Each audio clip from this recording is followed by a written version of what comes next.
وقضى ربك ألا تعبدوا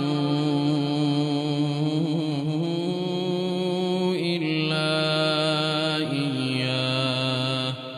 وبالوالدين إحسانا إما يبلغن عندك الكبر أحدهما أو كلاهما